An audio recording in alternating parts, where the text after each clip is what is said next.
नमस्कार दोस्तों, स्वागत है आप सभी का अनटोल्ड हिस्ट्री में। दिवाली मनाए या ना मनाए, बहुजनों को क्या करना चाहिए? क्या ये दीपदान है या फिर ये दिवाली जो है जिसको तथाकथित हिंदू लक्ष्मी के रूप में पूज रहे हैं, कहीं ऐसा तो नहीं कि ये भी बुद्धिज्म का है और बुद्धिज्म के ही किसी प्रसंग को उठा के तथाकथित हिंदू बन के उसका ब्राह्मणीकरण करके दिवाली मना रहे हों? तो इसका सबसे एक पुराना सबूत आप देखेंगे। इसका एक सबसे अच्छा उदाहरण आप देखते हैं, लक्ष्मी की ये तस्वीर देखिए। इसमें क्या दिख रहा है कि दोनों तरफ हाथी हैं। पर यह तस्वीर कब की है? राजा रवि वर्मा जो 19वीं सदी में पेंटिंग डेंटिंग करते थे, तब से ये चित्र हाईलाइटेड हुई है। और ये चित्र का ओरिजिनल जो है वो मिलता है आपको सांची के स्तूपा पे, आज से 2200 साल पहले कुशाना काल में मिलता है। यानी कि ये बुद्धिज्म की ओरिजिनल प्रॉपर्टी है, जिसमें बुद्ध की माता हैं जिनके दोनों तरफ गज हैं। लेकिन यही चीज़ को काल्पनिक रूप से पिछले 100-150 साल में बना के लक्ष्मी के रूप में पूजा जा रहा है। यानी कुल मिला के दिवाली के दिन ये लक्ष्मी पूज रहे हैं, एक काल्पनिक लक्ष्मी पूज रहे हैं, लेकिन एक्चुअल में वो बुद्ध की माता महामाया है। सम्राट अशोक के दीपदान महोत्सव को ही आज की डेट में दिवाली बनाई जा रही है।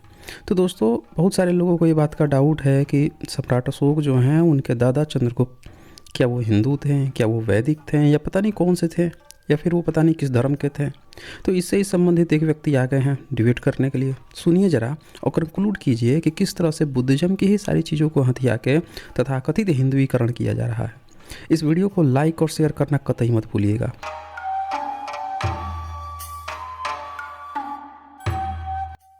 अमित पवार यहाँ लिखते हैं, सर आपको दीपदान उत्सव की हार्दिक शुभकामनाएं। जी आपको भी। जंग बहादुर लिखते हैं, शानदार, जानदार, जबरदस्त सर, जब तक तोड़ेंगे नहीं तब तक छोड़ेंगे नहीं। आपका काम बहुत ही जबरदस्त है, लगे रहिए। नमो बुद्धाय। जी आपको भी। सचिन रोकड़े यहाँ लिखते हैं, जब कोई बोले कॉन्स्टिट्यूशन कॉपी है तो बोल देना तेरा पूरा धर्म ही बुद्धिज्म का कॉपी पेस्ट है। मेरिटधारी विथ जीरो मेरिट। जय भीम। बिल्कुल सही कहा है। और इनसे बोल दीजिए ना, बेटा तू जो फोन से बात कर रहा है ना, तू जो इंटरनेट से जो ये सारी चीजें ही कॉपी है। भारत जितनी साइंस की चीजें बना रहा है सब कॉपी ही तो पेस्ट है। भाई हमने कौन सा बिजली का आविष्कार कर लिया? विदेशियों ने बनाया, हमने उनसे कॉपी किया है। हमने देखा कि वो पानी से बिजली बनाते हैं, कोयले से बनाते हैं, तो यूरेनियम से बनाते हैं, हमने भी उनकी देखा देखी कॉपी पेस्ट किया है। कौन सा नया कर दिया? तो जब कॉन्स्टिट्यूशन की बात आती है, तो अगर कहीं सजा आती है कि कोई हत्या करेगा तो हत्या का क्या सजा दिया जाए, तो दुनिया भर में देखा जा रहा है कि लोकतांत्रिक देश ऐसे ऐसे करते हैं, तो हमें भी सही लगा तो हमने उसको बना दिया। कॉपी पेस्ट थोड़े होता है भाई। एक बच्चा जो है उसको भूख लगी है, उसको खाना खाना है, तो कहेगा कि नहीं देखो अमेरिका के बच्चे ना भूख लगता है तो दूध पिलाती है माँ, तो देखो भारतीय माँ ने ना कॉपी कर लिया, ये भी बच्चे को भूख लगता है ना दूध पिलाते हैं। दूध नहीं तो गाय का मुंह तो थोड़े पिला देगी हैं? गाय का गोबर खिला देगी क्या? जब भी कहे ना उसे पूछ लेना कि भाई तेरे यहाँ गोबर और मूत ही खाते पीते होंगे। अब वहां के लोग दूध पिलाते हैं, भारत के लोग सामान्य आदमी तो दूध ही पिलाता। ये अजूबे हैं, ये अजूबे हैं ना। सब कोई पैदा होता है माँ से, और ये अजूबे बोलते हैं कि हम तो पैदा हुए हैं ब्रह्मा के मुंह से। तो अजूबों को हमेशा अजूबा चीज चाहिए ना, सही चीज थोड़े चाहिए। तो ये बात है यहाँ पे। अच्छा, जोहार बिरसा लिखते हैं, सर दीपदान उत्सव हम बहुजन कैसे मनाएं? 400K की बधाइयाँ।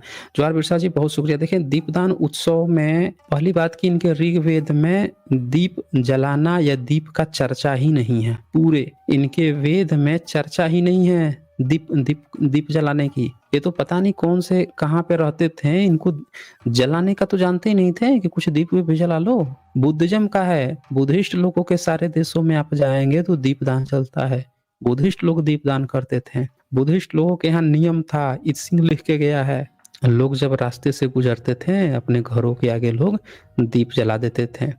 अमावस्या को तो हमेशा जलाते थे। तो ये जो दीपदान उत्सव है ये हम बहुजनों को मनाएंगे, लेकिन पूजा पाठ नहीं करना है। पटाखों से बचिए। पटाखे आप देख रहे हैं कि कितना पोल्यूशन फैल गया है, हर साल इस पर बवाल होता है, और जो धूर्त है वो तो करेगा ही करेगा, फोड़ेगा ही फोड़ेगा।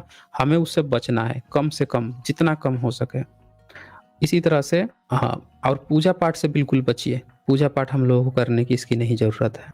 और इसके बाद यहाँ पे सुखविंदर सिंह जी का यहाँ सुपर स्टिकर है, शुक्रिया आपका। और डॉक्टर वंश बहादुर जी का भी यहाँ सुपर स्टिकर है। फिर यहाँ पे सुरेंद्र धनराज बोयर जी का भी सुपर स्टिकर है, शुक्रिया आप सभी का। तो चले अब देखें कौन आए हैं यहाँ पे डिबेट करने के लिए। ये शाक्य मौर्य जी कोई आए हैं। हाँ जी, शाक्य मौर्य जी, बताएँ क्या कहना चाहते हैं? हेलो सर, जय भीम और बुधाय। सर रखा बस एक क्वेश्चन था, उसे दिखाना चाहता हूँ, स्क्रीन हाँ, शेयर बोलिए। करना चाहता हूँ। हाँ, बोलिए, बोल लीजिए आप पहले बात रख लीजिए, क्या बोलना चाहते हैं? थोड़ा जल्दी आप बोलिए, धीरे नहीं कीजिए, उसमें जल्दी-जल्दी बोलिए कमेंट ना। था। हाँ, उसमें कमेंट था कि डॉक्टर प्रोफेसर राजेंद्र डॉक्टर जी चंद्रगुप्त मौर्य का असली नाम व जाति क्या था? उस समय संस्कृत लिपि हुँ, हुँ। भाषा नहीं नहीं था, तो चंद्र और मौर्य कैसे हो सकते हैं? उस समय हुँ, हुँ। आधार और ए 7 अक्षर नहीं था। स हुँ, हुँ, यहाँ हुँ। ये 7.5 अक्षर नहीं थे, तो चंद्रगुप्त मौर्य कैसे नाम हो सकता है? कहीं ये गुप्त हुँ, वंश हुँ। के वंशज तो नहीं, जो नए पाल के गोपाल ग्वाल जी के पुत्रों व गुप्त वंश के वंशज तो नहीं, जो पहले भेड़ बकरी गाय भैंस चराया करते थे। हमें तो लगता है कि ये गोपाल वंश के ग्वाल अहिर गरेड़िया ही हैं, जो नाम के बाद में गुप्त और मोर पंखी पगड़ी में बांधने की वजह से मोर टाइटल रख लिए। चंद्रगुप्त और मौर्य, ये तीनों नाम संशय उत्पन्न कर रहे हैं। सही क्या है? हुँ। तो इस पे क्या आप मुझसे आंसर चाहते हैं, उत्तर चाहते हैं? हाँ जी, शाक्य मौर्य। हाँ। अच्छा, मैं बता देता हूँ आपको। देखिए, सबसे पहली बात कि चंद्रगुप्त मौर्य ये संस्कारित नाम है। वैसे ही जैसे कि आपने जो शाक्य लिखा है ना, ये शाक्य नहीं होता है, शाक्य होता है। दंती स वाला स होता है। और जैसे आपने मौर्य लिखा है, मौर्य नहीं होता है, मौर्य होता है। तो ये क्या हुआ है ना, संस्कारित करने के बाद से जब पाली-पाकित को संस्कारित किया गया और जो है उसको संस्कार कर के अब 1 स था, उसकी जगह 3 स ला दिए। तो जब अशोक को जब अशोक लिखने लगे, तो जब ऐसा करने लगे, संस्कारित कर रहे थे, तब इस तरह से नाम बदले हैं। इन्होंने शतवाहन का नाम बदल के शालिवाहन कर दिया था। तो सबके नाम बर्बाद कर दिया ना। एक्चुअल जो ना विक्रमादित्य कर दिया, उसका नाम विक्रमादित्य होगा, वेकम होगा, विक्रम कर दिया। चंद्रगुप्त होगा, चद च द गु प त गुपत, तो या गुप्त, तो इसको इन्होंने क्या कर दिया, चंद्रगुप्त। तो ये संस्कारित नाम है, बाद में इन्होंने संस्कार कर दिया नाम का, तब जाके आज जो आप बोल रहे हो वही संस्कारित नाम है। पहले एक्चुअल में पाली में जो नाम होता था, अब बताइए, किताबों में लिखा है वाशेठ, और ब्राह्मण क्या कहता है कि उसका अनुवाद करके क्या लिखता है, वशिष्ठ। पाली पाकित में लिखा है कि बुध जो है उसको वाशेठ की बात कर रहे हैं, तो वाशेठ को क्या लिखता है ये, वशिष्ठ। खुद से नाम वशिष्ठ। वो बदल के लिख लेता है। हाँ, बदल क्या बोलता है, हमारे ऋषि की बात चल रही है वहां पे। तो इसका आदत है सबका नाम बदल के बदलना, इसलिए ऐसा है। अच्छा, अब देखिए उसने क्या कह दिया, पहले नाम बदला और नाम के अनुसार जब नाम बदल गया तो अपना दिमाग वहां जातिवाद वाला लगा दिया। अब वो बहुत कुंठित व्यक्ति होगा, उसको जातिवादी व्यक्ति होगा, अपने को किसी ऊंची जाति का गोबर गोमूत्र खाने वाला होगा वो। तो वो अपने को, इनकी आदत होती है गोबर गोमूत्र खाने के बाद से, जैसे पियक्कड़ नहीं होता है, पीने के बाद से टुन्न हो जाता है, लगता है कि बिल गेट्स वही बन गया है या ट्रम्प वही बन गया है, भड़बड़ाने लगता है। तो गोबर गोमूत्र पीने के बाद से ऐसे ही ख्याल आते होंगे, उसने अपने ख्याल जाहिर कर दिए होंगे। यहाँ पे असल में क्या है कि ये सारे संस्कारित नाम हैं। इवन बुद्ध का भी नाम संस्कारित नाम है। एक्चुअल नाम बु ध होता है, बुध होता है। सम्राट अशोक के इंस्क्रिप्शन में बु ध आया है। और ये नाम जो है ना चंद्रगुप्त का, चंद्रगुप्त, ये नाम आया है बहुत सारे स्क्रिप्चर्स में भी नाम आया है, और बहुत सारे और भी जो बाद के जो इंस्क्रिप्शन है उसमें भी आया है। बुद्धिस्ट इंस्क्रिप्शन में मौर्य शब्द तो आया ही आया है, कई जगह पे मौर्य शब्द आया है, मौर्य नहीं है, मौर्य है। तो ये चीज है। और कुछ पूछना है आपको?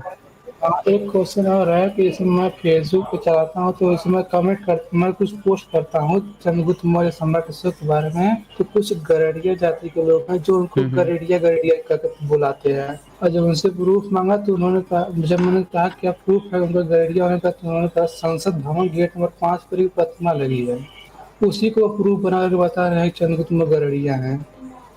मतलब ये वही वाली बात हो गई कि कागज पे या आज की डेट में कहीं पे कुछ बना लो, लिख लो, फिर कह दो कि इस पे है, इसीलिए है ये हमारा, है ना। हाँ हाँ। वहां पे और संसद भवन कब बना है?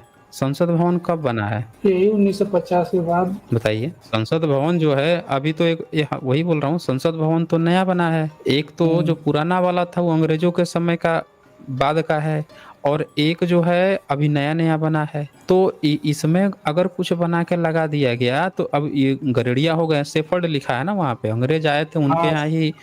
अभी भी अमेरिका में सेफर्ड चलता है, ठीक है। वो सब और सेफर्ड लिखते उनका थे क्योंकि उनका नाम जो है, चंद्रगुप्त का नाम जो है वो था जो ना, बुक था उसमें भी सेंट्रोपोर्टस कहने था। से पढ़ाया है। हाँ, नहीं हाँ, वो सेंट शेफर्ड वो लूकास। ट्रांसलेशन में हो जाता है ना। वो तो सम्राट अशोक के भी इंस्क्रिप्शन को अंग्रेज जब ट्रांसलेट किया तो बिलव्ड ऑफ गॉड लिखा था। उनको थोड़े पता है कि देव का मतलब क्या है। बिलव्ड ऑफ गॉड लिख दिया, उसके पास और कोई शब्दावली नहीं है, तो सिमिलर शब्द उठा के वहां चेप दिए सब वो गॉड। इसका मतलब ये थोड़े हुआ कि सम्राट अशोक गॉड पे बिलीव करते थे। उनके और पास उनका जो है इंडिया जो बुद्धिज्म का शग शग शब्द का अर्थ नहीं है, तो उसको हेवन लिख देंगे, उसको हेवन लिख देंगे। हम्म तो अब लोग जो जो कपोड़ा होगा, अर्थज्ञानी होगा, उसको तो लगेगा कि अरे यार, शग का अनुवाद उसने लिखा है हेवन, इसका मतलब ना कि बुद्धिज्म में ना स्वर्ग नरक है, उसकी बात चल रही है। अब वो गधों को पता नहीं है कि यार अंग्रेजी की अपनी लिमिटेशंस है, उनमें वो शब्दावलियों का अर्थ ही नहीं है। बुद्धिज्म में शग कहा जाता है अच्छी बातों को, आसमानी चीज थोड़े है। वो तो अनुवादक अनुवाद कर रहा है क्योंकि उसके पास वैसा कोई है नहीं शब्द, तो वो हेवन से कर रहा है। और तीसरा जो अनुवादक आया वो उसका मतलब और समझ लिया कि अरे ये तो हमारे स्वर्ग नरक की बात चल रही है। तो ये ऐसे गधेड़े गपोड़े लोग हैं, इन्हीं लोगों ने भारत का इतिहास बिगाड़ा है। पूरे इतिहास चोर हैं सब। बुद्धिज्म का इतिहास बिगाड़ बिगाड़ के और अपना काल्पनिक फर्जी हिंदू धर्म खड़ा किया इन्होंने। अच्छा, अब जो एक कह क्वेश्चन रहा है और है। गरेड़िया, ये हाँ। बताइए, कह रहा है कि गरेड़िया तो सम्राट अशोक के तो इतने सारे इंस्क्रिप्शन मिल गए ना, वो हाँ। भी तो कहीं लिखवा देते ना कि हम तो गरेड़िया थे। इसी तरह से रुद्रदामन का इंस्क्रिप्शन मिला, तो रुद्रदामन भी तो लिखवा देता। ईसा की पहली दूसरी सदी का है, वो भी तो मौर्य के बारे में लिखवा रहा है। कहीं नहीं लिखवाया कि गरेड़िया थे, वो तो उनको मौर्य बोल रहा है। इसी तरह से हाथी गुफा का इंस्क्रिप्शन मिला, उसमें भी मौर्यंस के बारे में बात हुई, उन्हें वहां भी कहीं उनको गरेड़िया नहीं बताया गया। तो अब कोई इंग्लिश अनुवादक जो है सेफर्ड, सेफर्ड का मतलब गरेड़िया ही केवल थोड़े होता है। सेफर्ड का मतलब जो रक्षा करता है, जो लोगों का ध्यान नजर रखता है, अपने क्षेत्र के लोगों को। अब अनुवाद का अनुवाद बना के कहानी बना ले, ऐसे ऐसे तो लोग हैं, समझ रहे हैं। एक बात तो और भी ये कहे इनके थे कि हाल है उनका ना। बचपन का नाम अजयपाल था। हेलो। तो सबूत दे देना। हम तो कह रहे हैं कि जिसको जो मानना है मान लें, लेकिन सबूत तो दे दें। सबूत की बात है ना। अगर कोई हाँ। कहता है चलो हम तो गरेड़िया भी मानने को तैयार हैं, हम तो कह रहे हैं कि उनको ब्राह्मण बना दो, उनको क्षत्रिय बना दो, कुछ भी बना दो, बस सबूत तो दे दो। आप जो भी बनाना चाहते हो, हमको तो सबूत से मतलब है ना। सबूत दोगे तो हम कह देंगे हाँ भाई ये चीज था। जब सबूत नहीं दोगे तो हम गपुड़े यहाँ चल रहा है कि अंग्रेजों के समय का गा दो और कह दो कि ये था तो इसलिए ये हो गया। ठीक है फिर। ओके। एक क्वेश्चन और है कि लास्ट क्या क्वेश्चन। हाँ, सम्राट अशोक ने कहीं भी अपने कुशवाहा है कि वो कुशवाहा है? कुशवाहा जाति ही नहीं होती थी तो कैसे लिखवाएंगे? जब कुशवाहा जाति ही नहीं होती थी उस समय, कोई न कुशवाहा था, न राजपूत था, न भूमिहार था, न क्षत्रिय था। जब वहां पे जातियां होती ही नहीं थी तो कैसे लिखवाएंगे तो कि हम इस कुशवाहा जाति के है। हैं? जातियां तो इधर को बनी है ना। कुशवाहा हो, कोयरी हो, कुर्मी हो, कोई भी जाति हो, ग्वाला हो, चाहे गरेड़िया हो, जब उस समय जाति थी ही नहीं तो कैसे हो जाएंगे उस जाति के? ये जो कुशवाहा लोग उनको इसलिए मानते हैं, कुशवाहा ही एकमात्र ऐसी जाति है जिसने जब लड्डू बंट रहा था काल्पनिक देवी देवता को मानने का, तब उसने इतना गट्स उठाया कि नहीं, हम काल्पनिक देवी देवता को नहीं मानेंगे, हम अपने को असल जो हमारे हीरो हैं मौर्य, उनको हम मानेंगे। तब उन्होंने सर ने मौर्य लगाना शुरू किया। ये कुशवाहा लोग ही थे। महतो, महतो शब्द उनका उसके पहले महतो चलता था। महतो मतलब महान होता है पाली में। तो उन्होंने अपने चीज को पहचाना, पहचान के अपना सरनेम जो है वो लगाया। नहीं तो बाकी लोगों को देखिए ना, राम के पीछे भाग रहे हैं, काल्पनिक कृष्ण के पीछे भाग रहे हैं। तो जब लड्डू बंट रहा था तो सब लोग तो काल्पनिकता के भाव में थे, वही लोग थे इतना गट्स उठा के अपने पुरखों पर गए हैं। एक और बात है कि उनके खेत होते हैं, कुशवाहों के तो खेत होते हैं, उन खेतों में पाया गया कि सबसे ज्यादा पुरातत्व की चीज़ें मिलती हैं सम्राट अशोक की, जो मौर्यंस थे उनके, तो वो भी एक कारण था, रीज़न था जिससे उनको लगता है कि ये हमारे पुरखे थे। ये कारण है। ठीक है फिर, ओके। वो क्या यहाँ लिखते हैं, दीपदान उत्सव पर खाने के लिए क्या बनाएँ? जय भीम। खाने के लिए तो आप अपना पसंदीदा जो भी मन करे वो खाइए, पर अगर साइंटिफिक रूप से आप चाहते हैं तो आप ज़्यादा फैटी चीज़ मत खाइए। बाकी नॉर्मली आप जो भी चीज़ें बना सकते हैं, घर पे बुलाएँ लोगों को, मिले-जुलें, चर्चाएँ करें और जो आपको मनपसंद हो वो खाइए। देखिए यहाँ खाने की बात से एक चीज़ का ज़िक्र मुझे आया कि अभी हाल ही में किसी ने मुझे बताया कि श्रीलंकन जो मॉन्क्स हैं, उनके साथ कुछ बातें चल रही थीं, प्रोग्राम चल रहा था। तो बहुत भव्य आयोजन हुआ है, अभी दीपदान चल रहा है इसी में। तो वहाँ पे ब्रेकफ़ास्ट के लिए बुद्धा की मूर्ति है और वहाँ पे जो सैंडविच है, वहाँ पे जो खाने के जो थे उसमें बाकायदे चिकन वग़ैरह सारी चीज़ें थीं। बुद्धा की मूर्ति है, सब चीज़ चल रहा है खाने-पीने में ये। तो वो कोई मैटर नहीं करता क्योंकि बाहर के लोग हैं या कहीं पे जो बुद्धा को मानते हैं, खाने-पीने पे नहीं। पर वहीं पे एक बात और आई थी कि अगर ये चीज़ें इंडिया में होती तो इंडिया वाले अपनी एनर्जी जो है पूरा बर्बाद कर देते, वेस्ट कर देते। किस चीज़ पे? कि नॉन-वेज, नॉन-वेज खा लिया। अरे! बुद्धा ने वेज कहा है, नॉन-वेज खा लिया। वेज नॉन-वेज पे मतलब इंडियंस के पास ये बातें चल रही थी कि बहुत ज़्यादा समय होता है अपनी एनर्जी को वेस्ट करने के लिए, फालतू बातें करने के लिए। जबकि बुद्धिज़्म जो है खाने-पीने का आपको पूरी तरह से आज़ादी देता है। खाइए-पीजिए। हाँ, वो आपसे कहता है कि हिंसा से बचिए, ठीक है ना? मैक्सिमम प्रयास कीजिए कि हिंसा से आप बचें। चलें आगे बढ़ते हैं हम लोग और आलम प्रभु वातांबे जी लिखते हैं जय भीम सर। हाँ जी, आपको भी। और हरीश मेहरा जी लिखते हैं दीपदान उत्सव की सभी को बधाई। बहुत-बहुत शुक्रिया आपका हरीश मेहरा जी, आपको भी। और धर्मवीर सिंह जी का यहाँ सुपर स्टिकर है, आपका भी शुक्रिया। सदाशिव शिंदे यहाँ लिखते हैं दीपदान उत्सव को आपको और आपके परिवार को हार्दिक शुभकामनाएं। आपको भी। शंभोधि काडवे जी यहाँ लिखते हैं सर मैंने दीक्षा भूमि में स्टॉल लगाया था, आपने जो बुक सजेस्ट की थी वो ज्यादातर ब्राह्मण ने खरीद लिए और 3-4 बुक बहुजन ने खरीदी। ये देखिए शंभोधि काडवे जी ने कितनी गजब की यहाँ पे जानकारी दी है। मतलब आप सोचिए ब्राह्मण जो है वो किताब खरीद रहा है जो किताबें हम लोग सजेस्ट करते हैं। ब्राह्मणों को भी इतनी जिज्ञासा है, 2 चीज़ें हैं, या तो सच नहीं जानता है तो सच जानना चाहता है या फिर ये सोचता है ये लोग कहाँ सोचते हैं तो हम उससे ऊपर कितना प्रोपेगेंडा अब हमको करना है। बहुजन लोग तो मस्त हैं। टीवी देखिए, व्हाट्सएप देखिए, फूल माला चढ़ाइए, इधर-उधर देवी-देवता की ये झंडा लेके घूमिए, धर्म का झंडा लेके घूमिए। किताबें पढ़ने पर हम सबको फ़ोकस करना होगा। पूरे मेरे बहुजन भाइयों किताबों पे फ़ोकस करना होगा। तो अच्छा किया आपने यहाँ पे फीडबैक दिया शंभुधि जी। सतीश चौधरी यहाँ लिखते हैं सर आपने आँखें खोल दी, थैंक यू सो मच। शुक्रिया आपका सतीश जी। आप लोग रेगुलर अगर देखते जाएँ, पहले भी हुए हैं स्ट्रीम्स तो आपको बहुत सारी जानकारियाँ मिलेंगी। राजू शाफी यहाँ लिखते हैं सर जय भीम सर 2020 से आपको सुन रहा हूँ, आपसे बहुत कुछ सीखा है। जब समाज में खुलकर बात करता हूँ, अपने समाज को जगा रहा हूँ, कुछ सफल हुआ हूँ आपसे सीखकर। राजू शाफी जी बहुत बहुत शुक्रिया। ये आपका ये क्रेडिट पूरी तरह से आपका है क्योंकि आप पब्लिक में काम कर रहे हैं और लोगों से मुताबिक होते हैं, आप उनको समझा रहे हैं, तो ये पूरा क्रेडिट आपको है। बहुत बहुत शुक्रिया आपका राजू साफी जी। और राहुल माली यह लिखते हैं सभी राष्ट्रवादी बहुजन ओबीसी को 55% से 60% प्राप्त करके देश को विश्व गुरु बनाएं, शक्तिशाली बनाएं। OBC SC ST want caste census, Bahujan जातियों में बटोगे तो कटोगे। बिल्कुल सही कहा आपने। पूरे ओबीसी समुदाय को मैं आज तक ये नहीं समझ पाया हूँ कि ओबीसी लीडर क्या कर रहे हैं। सारे ओबीसी, आपसे ये मैं एकदम क्लियर कट करता हूँ, जो ओबीसी लीडर अगर आपको ये नहीं बोलता है कि हमको जनसंख्या प्रतिशत के अनुसार रिजर्वेशन चाहिए, वो समझिए ओबीसी लीडर आपका है ही नहीं। वो फिर ओबीसी का भला कर ही नहीं सकता, कभी नहीं कर सकता। ओबीसी के लिए सबसे पहली और आखिरी चीज है इस समय, वो है कास्ट सेंसस। पूरे ओबीसी एससी एसटी के लिए उससे आर्थिक भी आप गणना कराइए ना, आर्थिक जो आर्थिक ये रुचिला रहे हैं उसकी भी गणना कराइए, वो भी तो पता चले किसके पास संपत्ति है। ब्राह्मण गरीब है यही तो प्रचार किया गया, तो हम देखना चाहते हैं कि कितना ब्राह्मण गरीब है। कहिए ना, काहे नहीं मुद्दा खड़ा कर रहे हैं। तो जो भी लीडर अगर आपको कास्ट सेंसस नहीं करवाने की बात कर रहा है, उसके सपोर्ट में नहीं है, वो आपका लीडर हो ही नहीं सकता, याद रखिएगा। जो इससे भाग रहा है वो आपका कभी लीडर नहीं हो सकता है। आप कहिए ना उससे कि हम देखना चाहते हैं भाई कि ईडब्ल्यूएस कोटा में ब्राह्मण गरीब है, ब्राह्मण गरीब है। इतना दिन से सुन रहे हैं कि ब्राह्मण भी गरीब होता है, ला भाई जांच करवा तू भाई।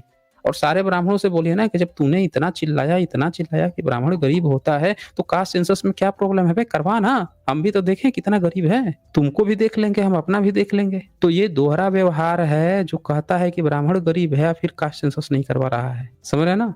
अच्छा, इसके बाद से यहाँ पे विवेक गुप्ता भी लिखते हैं, सर दीपावली के साथ काली पूजा भी मनाया जाता है, इस पे कुछ प्रकाश डालें। तो ये पूरा तारा देवी है ना, दीपावली में अभी देखिए लक्ष्मी और ये सारे रूप है ना, ये तो सारे रूप हैं। महामाया हो गई, वो तारा देवी हो गई। काली का जो रूप है, डाकिनी का जो रूप है, वो तारा देवी, डाकिनी, इन सारे चीजों से चला जाता है। सब बुद्धिज्म के हैं A to Z। वीडियो को अंतिम तक देखने के लिए बहुत बहुत धन्यवाद। जल्द ही मिलते हैं एक नए वीडियो के साथ। बहुत बहुत शुक्रिया आप सभी का।